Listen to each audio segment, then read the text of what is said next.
When you're robbing, that is violent. Well, yeah, it can be. Yeah, it is violent when you're robbing. It is violent. I don't care what kind of robbery you do, it's violent. It's violent crime. Yes, it is. I don't care how you cut it, it's still violent.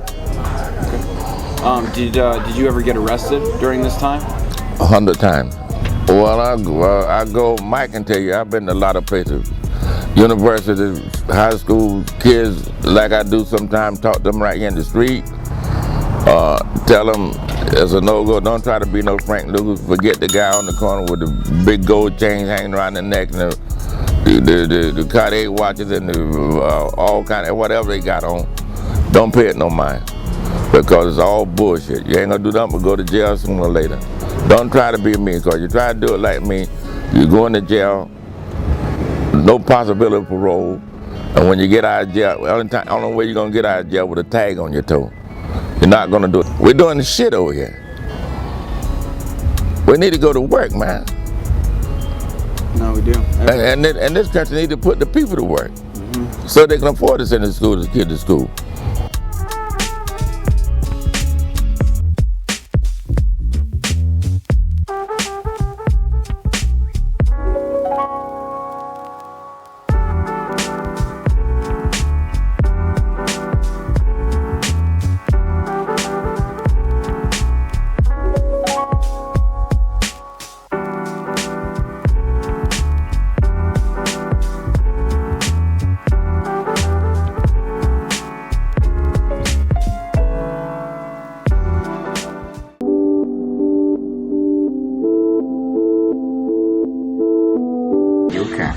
Maíz, la caña, todo se ve muy bueno, pero entonces no hay comercio para esos productos. Aquí la gente siembran harta yuca y al último pues les toca que se pierda porque no la sacan al pueblo y es muy poco lo que compran. Entonces luego la gente pues se dedican a sembrar coca, que es lo que pues es más rentable y tiene comercio, eso, porque es el único producto que le da a uno para uno poder subsistir, porque tampoco no es que eso uno se vaya a llenar de plata con eso, no, eso escasitamente saca uno lo de la remesa que le queda a uno.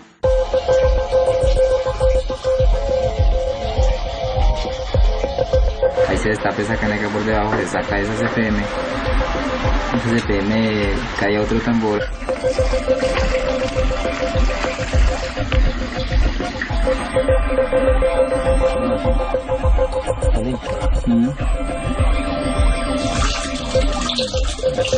Póngale que ahorita el cambio que hace ese guarapo. Mira acá como que esto queda, no le eché esto y esto queda como leche. No le eché, ya como quedando, ¿sí? Sí.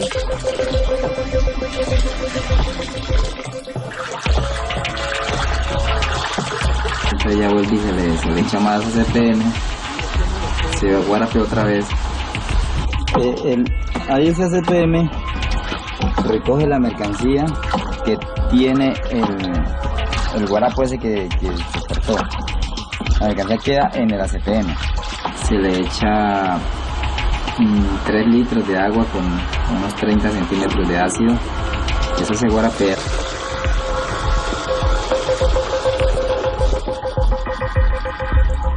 Un kilo de esa harina vale aproximadamente 2 millones de pesos, muchas veces menos, hoy veces pagan barato y la materia es bien cara, entonces uno para sacar un kilo se va un promedio de 1.400.000, 1.300.000 y 400.000 pesos, los gastos de todo. Entonces lo que queda de un kilo es poco y sin contar el trabajo de uno. Inclusive hay veces das pérdida, hay veces uno le saca poquito a eso, entonces da esas pérdidas, escasitamente libra uno por ahí lo de pagar lo de pagar lo que saca uno fiado para trabajar esa hoja.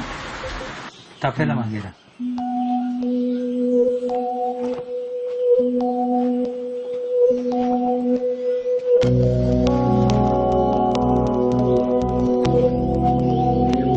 Vean, esta es la mercancía. Bonita esa la mercancía. La mercancía así es de color, una belleza, man. Una hectárea bien sembradita puede botar por ahí 150 arrobas, 180 arrobas. Puede botar unos 2,5 kilos de harina. Tanta vaina que lleva eso, así como lo que es tan dañino para la gente que fuma eso. Y porque el que le queda finalmente pues que le queda buena plata son ya los comerciantes, los comercializadores de eso. La lleva uno, la vende, ellos ya van y la venden en otro lado y así eso es una cadena que hay, que ellos son los que últimamente se ganan la plata sin tener que trabajar casi. Esta ya es la pasta de la coca, ya está lista ya para llevar a la venta. Ya. Se cala, poner al sol, se cala y listo. I'm Frank Luke and I live on the eastern seaboard of the United States. Very good. Thank you, Frank. Can you tell me a little bit about your youth? Where you grew up and how... I grew up in Rowe, North Carolina, back in the 30s. The reason I'm the man I am today, I guess, is because I saw something that ain't no 3-year-old, 6-year-old kids should see when he's 6-year-old. I saw them come to my house come to our house, and my daddy wasn't home. My mother was there and shoot and murder my cousin. He's 15 years old. And you know what they murdered him for? They murdered him for reckless eyeballing. They put a shotgun to 3 guys to come, they tied ropes around each arm and had it by the post and stretched them out and shoved the shotgun in their mouth. That wasn't enough for them. They had teeth and everything all over the floor, and they pulled both triggers simultaneously and just blowed his whole back of his head out. And his face looked all right, but the back of his head you could put a watermelon in there. And I saw that when I was 6 years old. So. And was that the main reason you got out of North Carolina? Well, I ain't never been right since. I think something been wrong with me ever since I got out. That started me off on a bad path. I put it that way. I think it started me out on a bad path. Can you tell me a little bit about traveling north and why did you choose New York City?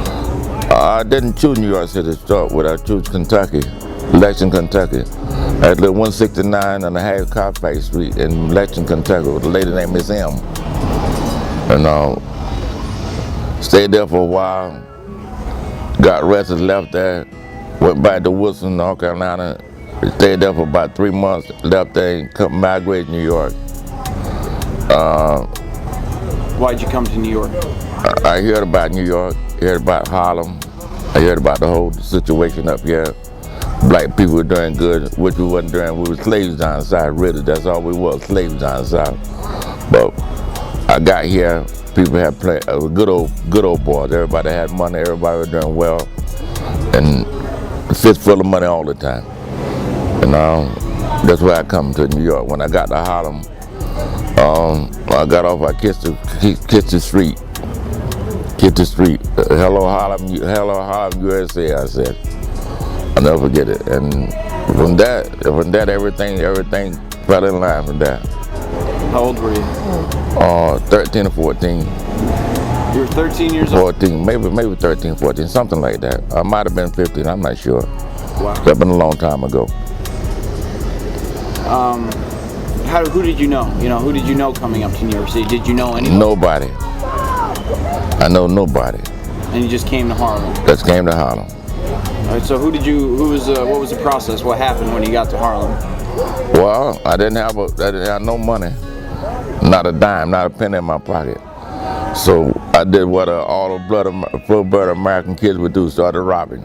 We started robbing, taking money, snatching money out of them right of hand and shit like that, and hitting them upside the head with a rock, a stick, a ball bat, whatever I had. And when I got a gun, it got a lot easier for me then, What was your first gun? Excuse me? Do you remember what kind your first gun was? My first gun, old Rusty 38, I think it was. 6-shooter? 6-shooter, yeah. 6-shooter, yeah. So I didn't know no better, because I would have shot somebody that told me no. I would have shot, I didn't know no better. So who did you get to know? Who became your friends? Well, I used to sleep they had back then in New York, they had when you live with coal for the winter, they put coal in the basement. That one of the shooters, I used to sleep in the basement in the cold then for a while until I got some money. Then I started living big time. So how did you get money? I just told you, robbing. So that's how you got real money. Yeah, that's why I got real money, robbing. Once you got Then a few months later, I robbed Bush Jewelry. what was that? Bush Jewelry. Oh. I robbed them. I got 2 trays of diamonds. I told the guy I was gonna get married. I had on look pretty good that day. When I told him I was gonna get married and stuff like that. I told them they wasn't big enough. Bring me some real stuff out there. Had a flash bankroll. What a flash bankroll is. $3 or $4 on each side, $100 bill on the other side, and a newspaper in between. So he thought I read them. I went in there and went in. I snatched it and put it in my bag. And the guy at the door was gonna block me. I popped him in the head, in the face, and kept on going. I got $30,000 for that. Wow. Back then. Yeah, that was a lot. Oh, damn, that was a lot of money. Bought 2 Cadillacs. Yes, I did. Nice. Yeah. So who became your friends? You know, who did you fall in with? Yeah, well, I had a lot of friends. Kai, One Shot, Johnny, Howard Harrison. I had a lot of friends back over there. We go with Howard Harrison, we call him Booby. I wish I could find him now. I've been looking for him. I can't find him. Booby, if you see this, please call me. Get in touch with me. Yeah. Try Facebook. Yeah, but Facebook, yeah, Facebook. You can do it with Facebook, yeah. So how did you progress? How did you progress from robbing, armed robbery, into drug trafficking and selling drugs? Well, that's what you're talking about. Another 20 years between this and then. Really? Yeah. So tell me about the progress. Yeah, the progress. I've worked. Now y'all don't need to hear all of that. What? Y'all don't need to hear all of that. What was the question? No, the question is you don't need to hear all of that. I'm sorry, I didn't mean you had to take that out. Yeah. Then, and now what happened was I went I was out there. What was the question? What was the process? Oh, the process. Going from, you know, Yeah, it took I so went long. out there, got my apartment, 1800 7th Avenue, around the 110th Street. Got me a nice apartment up there. Bought me a lot of clothes, bought 2 Cadillacs. And then I was in the big time, and I started rolling. Then I went and robbed the crap game, because I got low money, went and robbed the crap game. I just robbing, man. Jewelry, you know, everything. I robbed everything but a mom and pop store. I didn't rob no mom and pop store. Everything, you know, like the jewelry store, everything. I robbed a check cashing one time too. How long did you do that for? About 10 years, I guess. 10 years. Yeah, Larry, the cop named Larry Diggs, and what was his name? Nose, I think his name was. Larry Diggs, they used to come every time somebody steal a watermelon, they couldn't find me. One day they came up riding slow behind me. I had 2 guns on me. I said, this is a good goddamn day to die. Because they had been beating me up every time they take me down. They beat me up. They took me down there one time and handcuffed me and beat me up, hit me in the stomach and all. And I cleared my throat, he getting in my face. Yeah, you know, trying to make me say something, you know, talking in your face real fast. You know how the cop do. I did a hawk up, spit right in his face. I woke up 3 days later.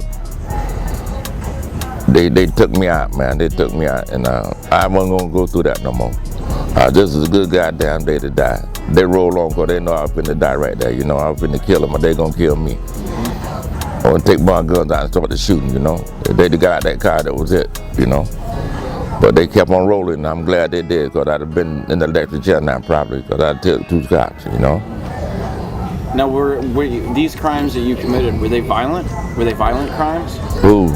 You, I mean, were you violent towards the people you robbed? Well, when you're robbing, that is violent. Well, yeah, it can be. Yeah, it is violent when you're robbing. It is violent. I don't care what kind of robbery you do, it's violent. It's violent crime. Yes, it is. I don't care how you cut it, it's still violent. Okay. Did you ever get arrested during this time? 100 times. 100 times. Maybe. I told you. Every time somebody take a watermelon, I got arrested when I wasn't doing nothing. I got arrested. Yeah. Yeah. So how? Cause they know I was the one. They know I was out there. They know I was out there doing this. You know. So what kind of time did you do inside? I didn't do no time inside there. No. They really didn't have enough on me to do nothing with me. You know. But So convicted? Never convicted in that time frame? No, not in that time frame. No, not in that time frame. No, I wasn't. No. Okay. So how did you progress from that into selling heroin? You talking another 20 to 25 years. So what was the progress? The progress I was robbing. I'm telling you now. I was robbing. I was doing that to stay afloat.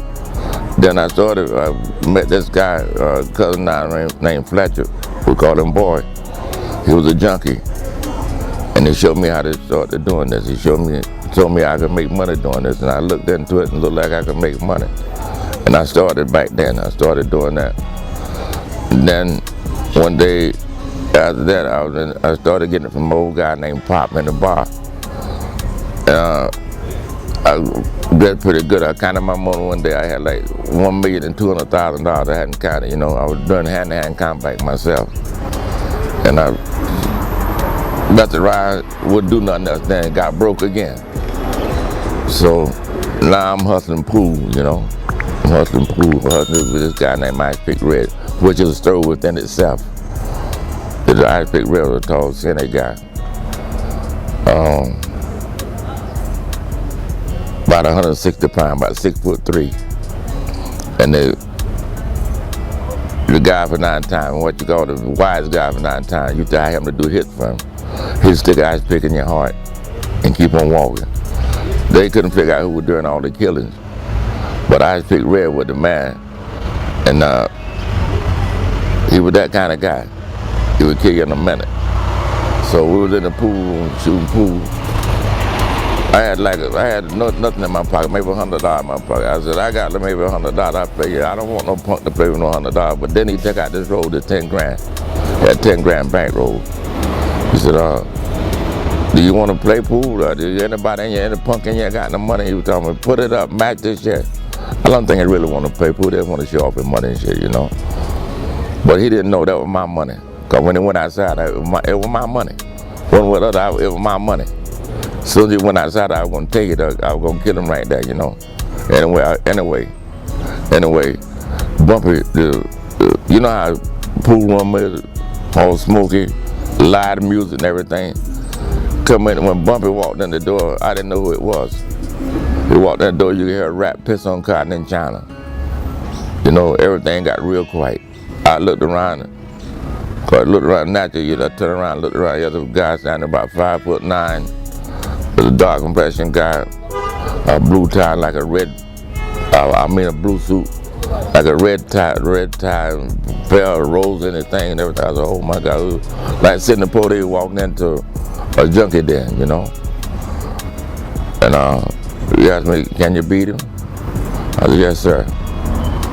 He said, rack him up now. They told the guy to rack him up. The pool, rack him up. They racked him up and we bottled for the see who got the first shot. I got the first shot. And the table was gone. I run the table. Bumpy told me, come on, kid. So he took me with me, bought me clothes and everything, dressed me up, took me to their house. I lived with him for about 2 years, I guess. And that's why then I become his right-hand man. I would come wherever he went, wherever he did, I was there. I had to do it, you know. Whatever the boss said do, I had to do it, whatever it was. And I can't tell you about what I did, but I did a lot of things. I become strong on them. I guess you could call me strong arm man #1 up there. My name was Frank Blues, and I lived that life. So anything he wanted, I did it, and I did it with grace and style. And I didn't do no messy jobs. I did them all clean. That's the way he told me he wanted clean. I did it clean, real clean. Next question. Oh, next. Well, let's see. No. Are you looking at me? You like it in days? What's wrong? I'm listening. I'm just. I was. It wasn't that excited. Was it? That was Yeah. You know, my question is how you got into the heroin trade. Okay. Right then we went there. Hey Ray, y'all go in the house, man. Go in the house. You don't need to sit there and hear this. You had to cut this out. I'm sorry. That's fine. Go in there. You don't need to sit there and listen to what I'm saying. Y'all are there golfing and everything. And little girl, you don't need to listen to none of this. Go on in there. You ain't no man. You ain't no gangster. Go ahead. Go ahead in there with them. Let us say, keep in there, Ray. We all framed up still? Yeah. And where we going now? We're just how you got into heroin trade. The heroin trade, I got into it this way.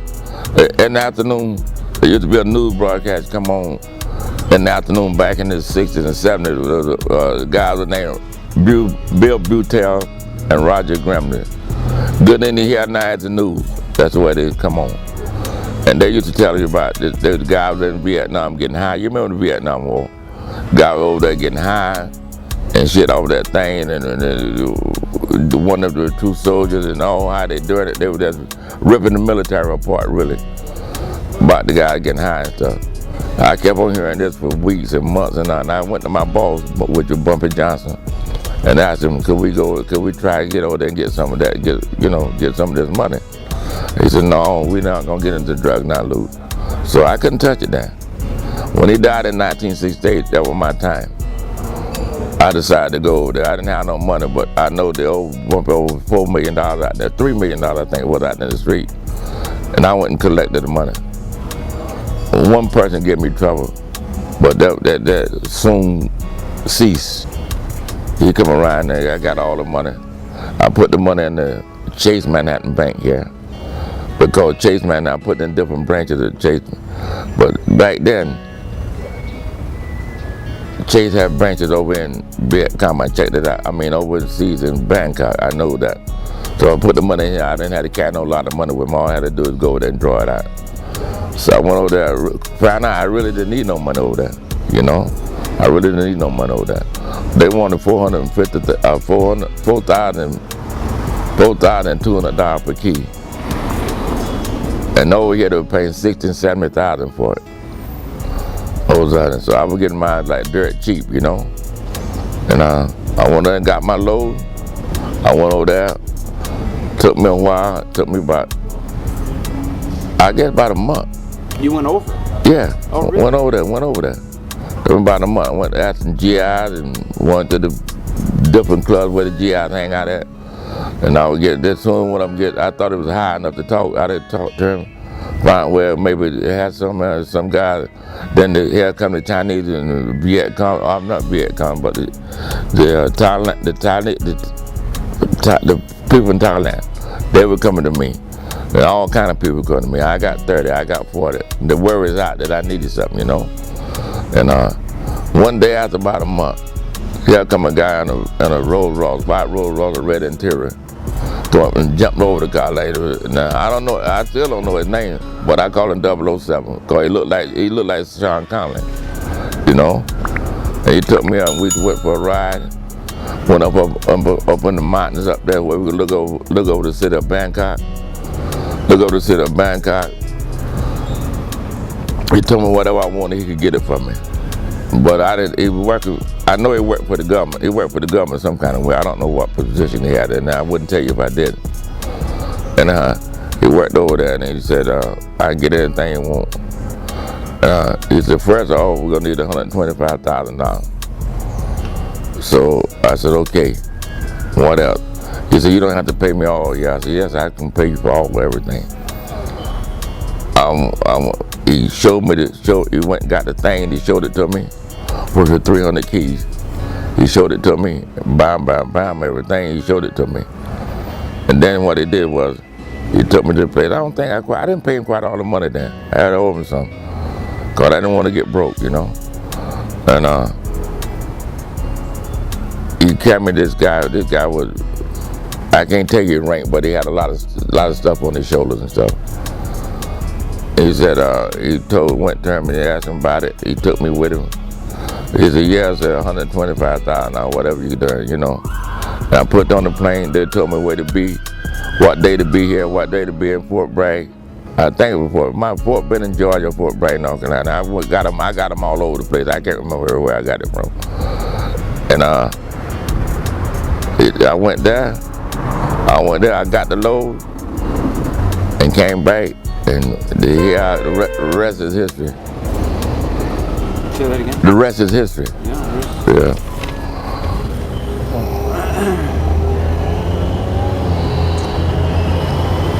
Would you tell us about Bumpy Johnson as far as who he was and how he came to be your right-hand man? No, it wasn't his right hand, man. You got that backwards. You're okay. So we already went. Went over that. I was a lieutenant. Yeah. I was a lieutenant. Bumpy was a guy that you were like for a father. Yeah. The brother you wish you had to have. He was a true man. About the only gangster I think that ever lived in Harlem. I mean he was real. I mean he was 190% pure. I mean he was pure. He was a pure gangster. There ain't no question about it. Everybody respected him. He did business with Charlie Lucky, Luciano and them downtown. If you get a number hit, they lay off the number. What he couldn't handle, he laid off to them. And they were doing the same thing. They'd rob a truck, make a big robbery. They would give him his share. He would give them his share, you know. That's the way that worked. He was a real man. What can I tell you? He was a superstar when it come to gangster, you know. He was a superstar. Do you feel if it wasn't for Bumpy, you would have not have been as successful businessman as you were? Do you feel you wouldn't be the man you are today? I wasn't a businessman. I was a businessman in my own way, yeah, but I worked with Bumpy for them many years. 13 years, 9 months, and 8 days. And every dime I made, I credit him for it. You know, I credit him for it. I worked with him all that time. By being the man he was, I know how he did things. I know what he worked. I know what happened. I know what to do. I know when to get off. I know when to get on. I know when to tighten up. I know when to punch somebody in the mouth. Let it go. So that's the way I become what I was. Now I become very successful. Very successful. Many reports have stated that even though you and Bumpy were notorious gangsters, you both gave back to the community in different ways. Would you tell us a few? Well, we get back. I'm gonna tell you something. I told you, I follow his foot tracks. We give it back pretty much the same way. Pretty much the same way. We give back pretty much the same way. I put a McDonald's for kids. Put up McDonald's stores. You know, it was kind of cheap on there. You're about $75,000 something like that. You'll get it done. Even cheaper than that. I get Thanksgiving. I get turkeys out to the ladies. I would get the ladies in the neighborhood, wherever they come from, come to me, didn't have rent money, I'd get that to them. I would help them anywhere I can. Send the kids to school. I sent a few kids to college over there. Sent a few kids to college over there in New York. I sure did. So that's the way I did. That's what I did for the neighborhood. I do anything I could to help them out. And that's why I was so good. That's why they were so grateful to me. Whatever they needed, they come to me and they got it. There ain't no question asked, yeah, you know. And it's a funny thing. They always come to me when it was time to pay the rent. I know they were getting a check from the government and all, but I took care of them. I took care of them. And get kids McDonald's, send them to college. I sure did. And I thought it was a good thing I did. I thought it was a good thing. What was the best thing he ever taught you? Bumpy? Yeah. Oh my God, the best thing he ever taught me, how to stay out of jail, I guess. How to stay out of jail, I guess that's the best thing he ever taught me. What to do and what not to do and how to handle it and how to handle bad situations. Like for instance, before he set me down and talked to me about this, I had been working for him about a year. I wasn't the right man yet. I wasn't the right arm yet. The guy that claimed a number hit. Some correction officer from Rikers out and claimed a number hit. And I went through the sheets 40 times. I'm telling you, they didn't have no number hit. But they just gonna like gorilla because I was a kid, I guess. They were just gonna gorilla. No, you know, no, you're not. No, you're not. So I talked to Bumpy, I put you there in the spot. I told you to forget with it. Didn't know you to call me on this, you handle it. And I did. What I did was I told them they didn't have no, they're not gonna get no money.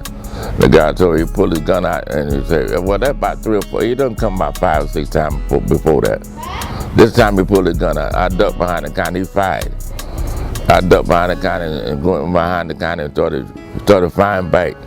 But I couldn't really get up over the counter. I started firing, they ran. And I was right behind them. They jumped on the bus and I jumped shooting at the bus like a damn fool, running beside the bus shooting. Every time I see one of them hold their head up, I would shoot at.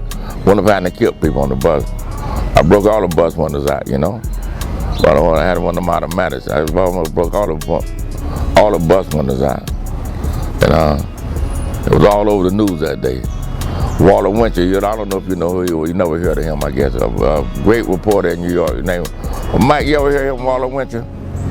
Walter Winter. You ever heard of Walter Winter? Walter Winter. Come on. And that's the way I got to know him. The way I got it. It was a great newspaper, man. Up there.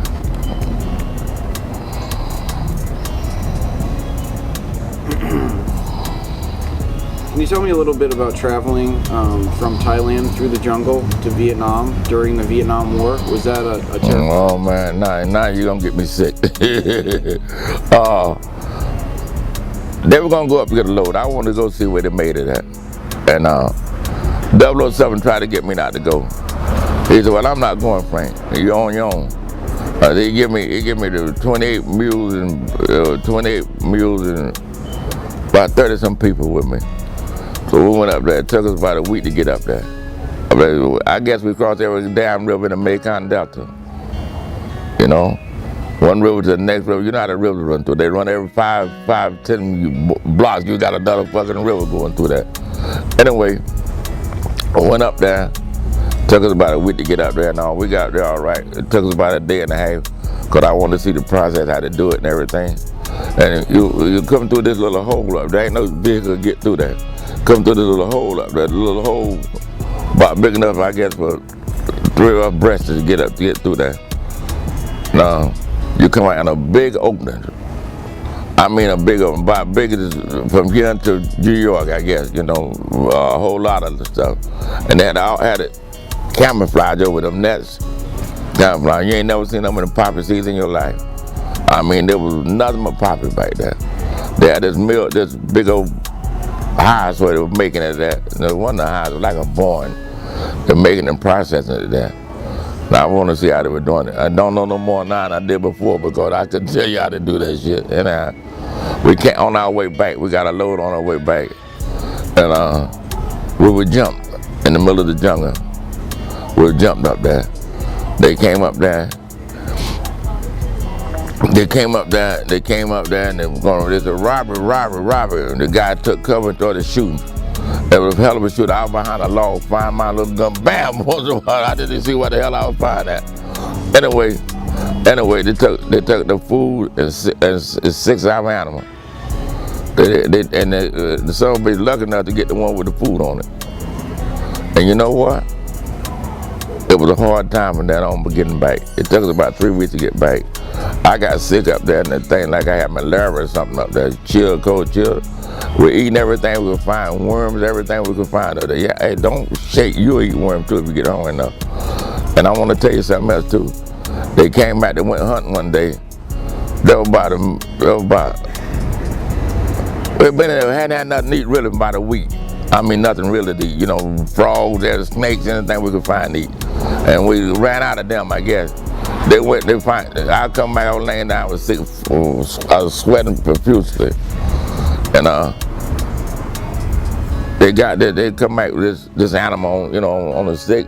2 of them were carrying. I think it was a damn dog. I don't know if it was a hyena or a dog or whatever. I know they cooked that sucker. And I tell you what, I never ate nothing taste better.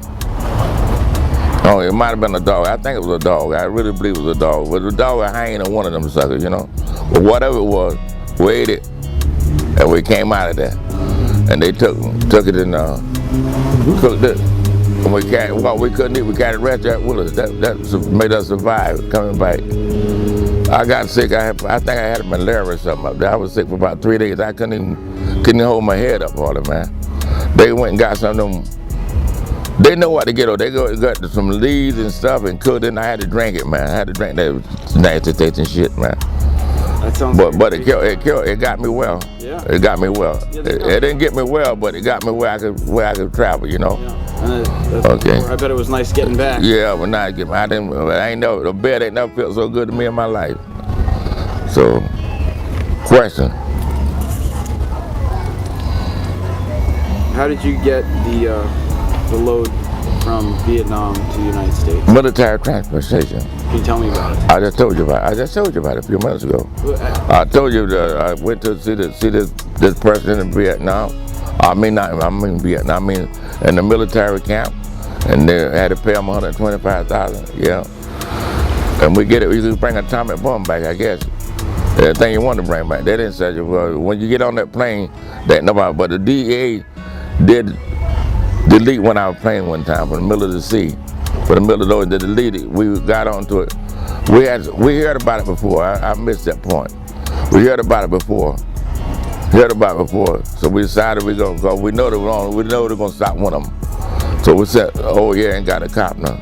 He built false bottom cassets for us. You know, we put the stuff under the cassette. DEA took that damn plane apart. The Joint Chief of Staff almost put them out of business too. You remember that? I guess you remember that. If you were a kid, you remember that. Read anything about it. Almost put them out of business. They took the plane. They ain't find nothing. They didn't find nothing. So they never got any of the planes. They never got it. Huh? They never found it. You know? They never find it. Hell no, they didn't find it. Yeah. No. And I mean, this is a crazy question. That was a good move. That was a good move I made. That was one of the best moves I made. To put it, and everybody say, you put it in the cassette. No, I did not put it in the cassette. I'm not going to raise no dead man up. But no, I did not. I'm telling the world, I did not put it in no cassette. At false bottom cassette, and that's where it was at.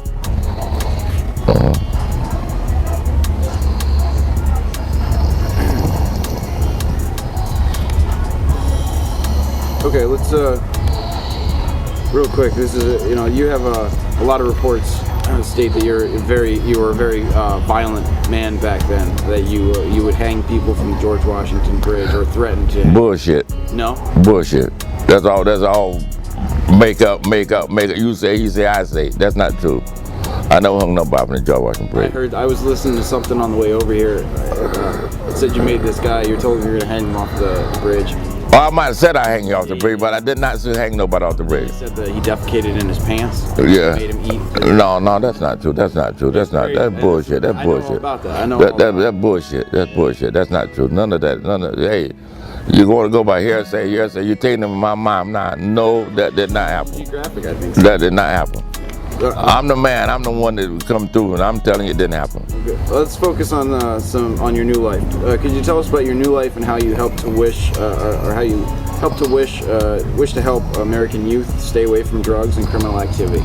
Well, I go. Mike can tell you. I've been to a lot of places, universities, high school kids, like I do sometimes. Talk to them right here in the street.